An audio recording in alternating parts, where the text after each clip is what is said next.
you. We've got a great panel today. As always, we are pushed for time and we're not going to keep you from your coffee. I'm just going to ask our panelists in a few minutes to introduce themselves. And it's always that moment of dread when you're sharing something, you've got somebody online. But Habib hopefully will be joining us as well. So I'll keep glancing around for Habib's face to hopefully pop up. But before we come to Habib, if I could just ask Sally-Ann Hart, MP for Hastings and Rice. Sally-Ann, do you want to just introduce yourself? I know you've got a few prepared words. Do you want to just give us a flavour of what you want to bring today? Yes, so my name's Sally-Ann Hart and I'm the MP for beautiful Hastings and Rye, which is a coastal constituency, and I also chair the all-party parliamentary group for coastal communities, as well as a couple of other ones. So there you go. I'm going to talk about coastal health disparities in coastal communities. Thank you, Sally-Ann. And then Dr. Ian Basnett, Public Health Director for Barts Health NHS Trust. Thanks. So I'm going to talk about the Trust's work on prevention and addressing inequalities, together with establishing the Trust as an anchor institution. I hope that we can talk a bit more about prevention and integrated systems from here on, because it's not been mentioned up until now. Yes, no, thank you, Ian. Thank you for mentioning prevention. It was on my list. Claire, you've introduced yourself once, but I know you're here to talk about something very specific on health inequalities. Well, then now you remind me. Yes, I am. So Claire Fuller, GP and Chief Executive of Surrey Heartland's Integrated Care System. And I was just going to give some specific examples of how our learning during COVID has influenced our current and future ways of working. And now I'm looking back at the tech guys for Habib. Okay, we're still getting it. Richard, I'm not sure whether you can hear me, but I'm definitely here, but I can't turn my camera on because I need to be given permission to turn my camera on, but I'm definitely here. Habib, that's wonderful. Can you hear us okay? Yes, absolutely. Okay, well, we'll see how this goes. This brings me back to my old radio days. But Habib, do you want to just introduce yourself and just give us a few words about what you'd like to speak about today? Yeah, sure. My name is Habib Naqvi. I'm the Chief Executive of the NHS Race and Health Observatory. And I would like to talk about ethnic and racial inequalities and some of the learning that we've taken from the COVID-19 pandemic and the implications of that for our NHS going forward. Habib, thank you. And while we've got you, because I think without visuals it'll be tricky, can I ask you to just expand on that, Habib? So in effect, do you want to just go on and just give us your 2 to 3 minutes and we'll take you first? What we know about ethnic and racial inequalities is that it's a global system-wide challenge that requires a global and system-wide response. And that's why the discussion that you've just had, Richard, around integration, I think is really important, because theoretically, ICSs are well designed to tackle a global and system-wide challenge, bringing together the different parts of the wider health and social care system and beyond in order to look at a kind of society-wide issue. What we found during the pandemic, in fact, when the pandemic broke out, I had a hunch that the pandemic would disproportionately impact the most vulnerable in society, including our ethnic minority communities and staff. I also knew that when an organization moves from working in the norm to working in an emergency situation, as we were, that issues around equity, issues around equity do get put on the back burner. I was quite surprised how quickly the issues around equality and inclusion were put on the back burner, but I was also pleasantly then surprised on how quickly we were able to maneuver ourselves as a healthcare system to look at building trust and levels of trust and confidence amongst our communities, not just with the vaccine, but more generally around healthcare as well. Interestingly, the quote that Angela shared right at the end of her presentation is really interesting. It's looking, it touches upon what we speak about within the observatory, which is looking at the causes of the inequalities that we see. And that includes, of course, looking at things such as a lack of representation in clinical trials. I know breast cancer was touched upon as well. And some of the work that we're doing, interestingly, related to that is the lack of representation in clinical trials for breast cancer, and how we can, just on that theme of building trust, we can build the levels of trust amongst our diverse communities in order to get representation, in order therefore to get medications and medical devices, assessments that are fit for purpose for the diverse communities that we're here to serve. Because the fact of the matter is that trust has become a new determinant of health. And we've seen that so vividly over the last 3 years. So there is a lot of work to do, not only to build levels of trust, but dare I say it, to rebuild levels of trust going forward. Habib, thank you. You'll be glad to know we've also got your visual now, so we've got your beaming face. Thank you for joining us. Yes, trust as a new determinant of health, I think, is a very important statement for us to talk about today. Claire, I'm going to come to you because obviously Habib there talking about the pandemic and our lessons from the pandemic. I think that nicely leads on to some of the experiences you've had in Surrey in terms of how you then take those lessons into delivery of business as usual service in a post-pandemic way.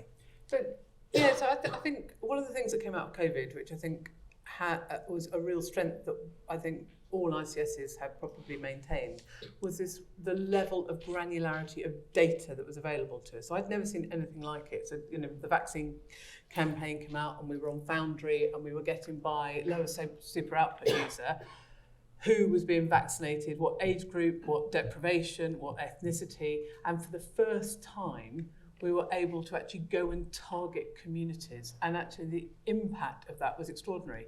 And the learning from it was, of course, that to go and to get communities to trust. I've written that down. That's my new quote now. Trust has become a new determinant of health.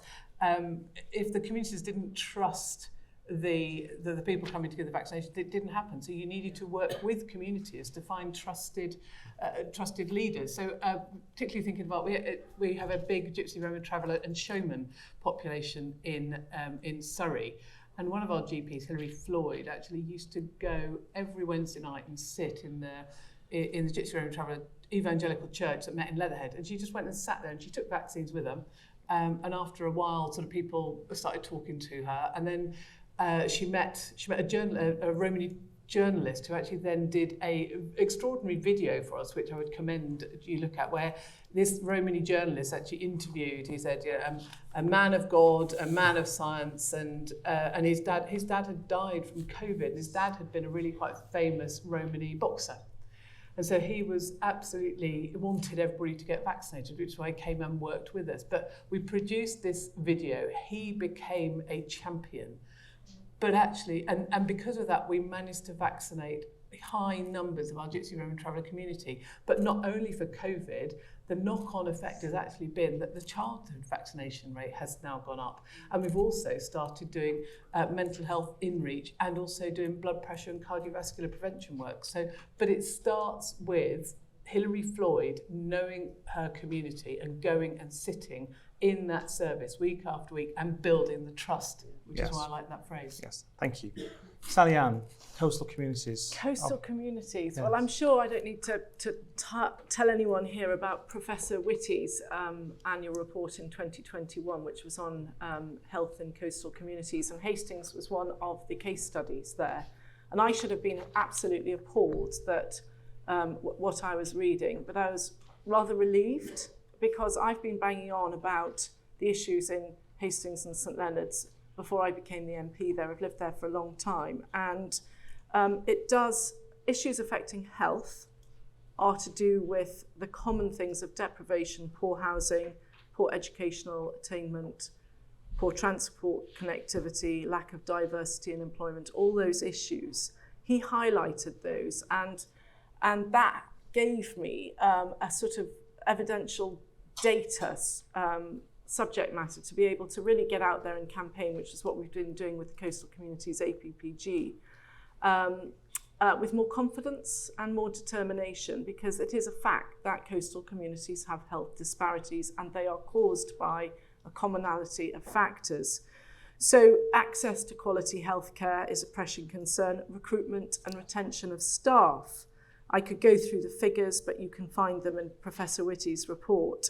The recently announced NHS long-term workforce plan and Health Education England's current and future plans for medical education reforms are brilliant, but I would ask them to focus on the coastal deficit in medical and in nursing social care training places, because it's absolutely true that where you train, you tend to stay and live and work and raise a family, and that's what we need in our coastal communities. People living on the coast are 17% more likely to have an early but preventable death than those living inland. Average life expectancy, I'm taking Hastings, at birth in East Sussex is higher than in England, but in Hastings it's more than a year lower than the English average. And life expectancy at birth in central St Leonard's, which is a very deprived ward, is 11.2 years below Crowborough North East in neighbouring affluent Wealden district for males and 8.7% lower for females. So you can see there's quite health disparities. It's the circulatory diseases and cancer inequalities. Perhaps the latter are because people don't take up the preventative scans, and it's clear that more needs to be done as regards prevention, and I think that's very important. Screening is low in Hastings, for example, and that's common with other coastal towns and cities. But it is encouraging that the Health Select Committee, chaired by Steve Brine MP, is currently doing an inquiry into prevention in health and social care, and he is including health inequalities being one of the topics that the committee will be considering. I think, I'm not going to go on, we can bring it up, but we know there are challenges. Every challenge has a solution, so we need to focus on the solutions and not the challenges. That's what I want to focus on. Coastal communities have their challenges, but my goodness, do they have opportunities. And there is also solutions, and I want our coastal communities to be a resource to the UK rather than a problem to solve, and that is solvable. Thank you. Really interesting. And on the subject of solutions, very interesting point you made about how staff in training have a tendency to settle in those areas. Do we need to provide better incentives for staff to want to train in coastal communities? Yes, I think we do, and I do think we need to think about a carrot approach, and where, so for example, East Sussex County is an education investment area where teachers are encouraged in certain subjects to go and move there. I think the same can be said of dentists, of doctors, of NHS staff in general, to encourage them to move to coastal communities. And actually, they are incredible places to live. You know, they've always been known for their health benefits. So why are the populations there suffering from such health disparities? Yeah, thank you. Ian, you've been waiting very patiently, but please, we'd be delighted for you to bring prevention into the room today. I mean, what? Yeah, and I think if I left you with two things, it would be the importance of prevention, addressing inequalities in care, and the determinants of health within ICSs, because I suspect without that, the NHS will struggle even more in the future. I'm from Barts Health. We're in East London, a multi-ethnic, deprived area, and Barts Health was formed about 10 years ago with the view that we would have a responsibility for a local population. It was called Barts Health, not Barts Healthcare. And in many ways, my post is the embodiment of that. We've got a small team swelled by colleagues in strategy and some amazing clinicians. Work very closely with colleagues in life sciences, academic research, collaboratives, local authorities, and particularly schools and further education. I'll talk about two areas then, prevention and healthcare. First, in prevention, we've now got a 15-strong team of midwives and advisors helping people to quit across all 4 sites. They've been up and working for about 6 months and have already advised 800 patients and have got 200 quitting at 1 month, which is a really good percentage. We spend quite a bit of work training clinicians, because we are but a small team, and the way of changing what goes across the organisation is really the way forward. We can't do it all ourselves. Amongst those clinicians, the colleagues in cardiology have been absolutely stunning. They go into schools, they've talked to around 8,000 children in the last year, including CPR training. They work with local networks to increase anticoagulation rates, people with AF, and jointly with them we've developed social prescribing projects for renal patients, acute myocardial infarction pathways, and patients in A&E. And for those who don't know, social prescribing is taking the patient as a whole and thinking about how you can address some of the other things in their lives apart from their healthcare. Then with strategy colleagues, we've got a very active addressing inequalities in care program. I'm sure many others do. We've been doing it for some years, most recently looking at breast cancer and emergency care. Anchor institutions then, that's the second element. Our work's been in place for over a decade now, mainly focusing on the social determinants of health.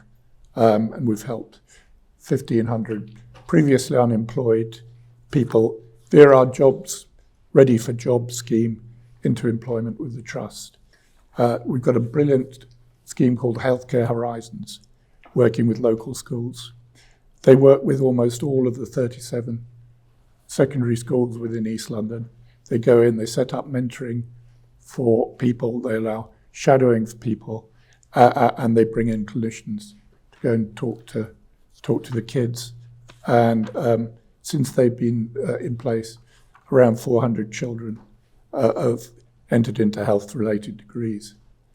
And then finally, we work very closely with Further Education College in Newham to run new-to-care courses to enable people to get the skills to begin think about roles in the NHS. I'll finish there. Very happy to take questions. Thank you, Ian. That's absolutely brilliant. I completely concur with the education piece. I mean, I happen to run a multi-academy trust in South Yorkshire, and I find it the biggest health job that I do, actually. It feels like the one that has the most impact. I'm not going to make the same mistake as last time. I'm going to go to questions. So, Roz, we've got somebody already online. Yes, thank you. This is a question from Habib around social care, and I think from my colleague here, it's nodding to some comments previously around allocation of resource in the social care element, and there's a lot of flavour in what folk have talked about, disproportionate resource going into social care. So I'll read out the question.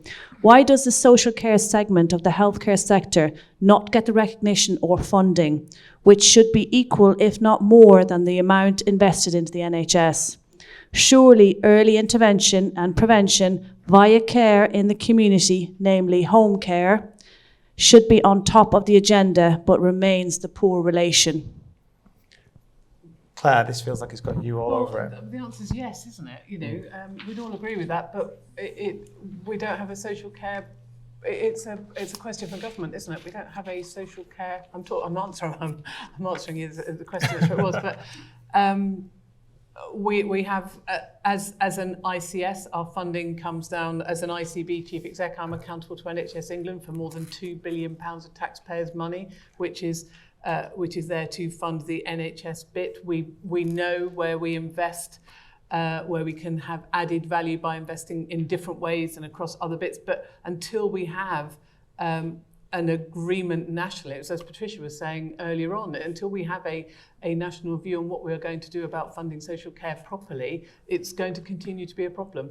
Yeah, I would agree with that. I mean, I know I'm the chair rather than a panelist, but I would say that we are forced to play a zero-sum game rather than having a bigger cake to all play from. And I think that is part of the problem is the NHS and social care can't just transfer budgets between themselves. We need government to put more investment into both. Sally. I was going to just highlight there that the Office for Budget Responsibility has described the UK healthcare spending, I've got a quote here, as the largest and most likely source of long-term risk to fiscal sustainability. We're ploughing more and more money into the NHS, so we have to slightly take a step back, I think. If you think about the people who need the level of social care, this is for old age or dementia, it's about 1 in 10 people. So I think we need to actually consider a model of insurance for that. And it's quite difficult to get that, because I think if we look at the amount we spend on NHS, and then if we look at the amount we would have to spend on social care as well, that's a huge amount of money. And I would worry that already we see sort of with the demands of the NHS that some areas like education or policing have come under a lot of pressure. And I think we have to be realistic. I'd also like to see some perhaps tax breaks and tax benefits for families who take on the burden of that responsibility. And I think that's something we have to think about. We are a nation who has got used to putting their elderly into care homes. And I think there comes a point where actually we need to do better by our elderly parents. Yeah, and I think your point about the rising cost, the percentage of GDP that the NHS consumes is well made. I think it's back to Ian's point about prevention. If we keep having a sickness model, it becomes at least politically unaffordable, if not actually unaffordable, in a few decades' time.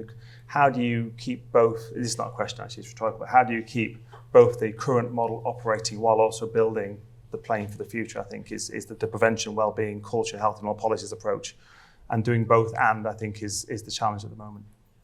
We've just got 3 questions, I think, now. Hello, everyone. I'm Dr. Mohini. I'm from University College London. I'm studying there, dental public health. I have a question that how will the ICS system will help in addressing the oral health inequalities, because they're mostly preventable and they affect all ages, especially the elderlies. And how will they help? How will the system help the social care workers in addressing these inequalities? Thank you. Thank you. So the good thing is that we now have the commissioning for dentistry, optometry and pharmacy now sits with integrated care boards alongside the general practice, which gives us more flexibilities to do things differently. We've only just, we took that responsibility in the southeast a year ahead of many other places around the country, and there is a lot of work to do in how we do that. So I think there's how we better integrate that model within our neighbourhood. So we've done a lot about how we integrate community pharmacies. We've done a little bit about optometry. We've done very little around dentistry, and there's a lot more to be done around the leadership of dentistry. So in my report, one of the recommendations I put is that the partner member sitting on the ICB should have access to all viewpoints across all bits of primary care, including a collective dental voice. But it is one of the biggest identifiers of health inequalities, oral health in our young people. So I think it's not just about social care. I think there probably is more we can do around health visitors, and actually how we can, through simple education and extension of roles, actually what can we do to diversify the workforce to work in a slightly different way. But I haven't got a good story to tell about dentistry, but I can, in terms of what I'm worried about, dentistry is up there. Yeah. Could I just add? Please, Ian. Because we've got extraordinary health inequalities in oral health in East London. I guess you'll know that. And I'd say don't forget academic colleagues and dental public health colleagues, because they bring a particular expertise to this and often feel they're isolated. Thank you. Yes, please. Thank you very much. My name's Waka Shah. I'm a GP locally. I also work for NICE part-time. And I just was harking back to what Angela started off at the beginning, which is how can we influence ICBs to adopt these changes that NICE makes at an earlier level? Because without doing that, there is this inequality. I should declare that I am current chairman of the type 2 diabetes guideline. We're looking at medicines updating at the moment. And also I'm the chair of the long COVID guideline at NICE as well. So just to declare my interest, but I'm really curious about adoption and how can we accelerate the adoption to reduce the inequalities across the country. That feels like it's my question. Let me see, Habib, anything you want to bring in before I? Yeah, I mean, from my perspective, I think leadership is really important, demonstrable leadership, But of course, leadership that's backed with the level of accountability. So, of course, we want to be in a place where organizations and leaders want to focus on tackling inequalities because they want to and not just because they have to as a result of regulation, contract.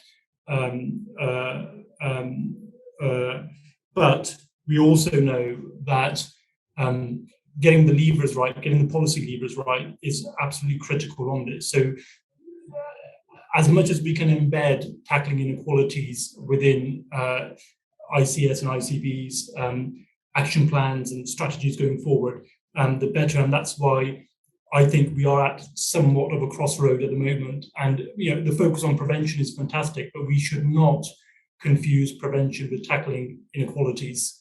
One is not the substitute for the other, and both need to be looked at. And of course, both are related, but not the same. And I would just add very quickly, so we get one more question in, but from an adoption point of view, 3 quick things: value, funding, and culture. So value-wise, as the UK PLC, we invest an awful lot in our R&D. You look at our spend on NIHR, for instance, the amount we put into NICE, etc.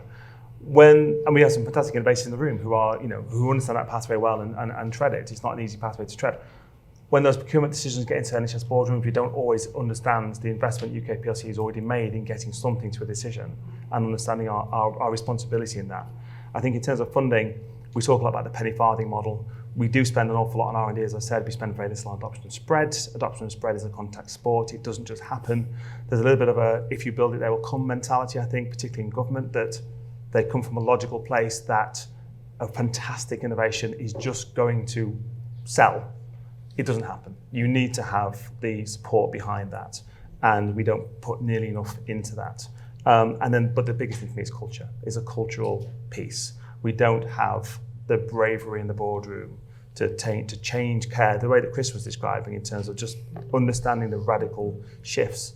It happens in places, but it doesn't happen everywhere, and it needs to happen everywhere. So that cultural thing for me is the biggest thing. One last question. Thank you very much. I'm Helen Mowbottom. I'm the Director of NHS Partnerships at KHP Ventures, which is the first NHS-founded and backed venture fund. And for my sins, I'm also a counsellor in Hammersmith and Fulham. I wanted to ask everyone who's involved in ICSs here, there have been lots of structural discussions about barriers like funding, social care, separate.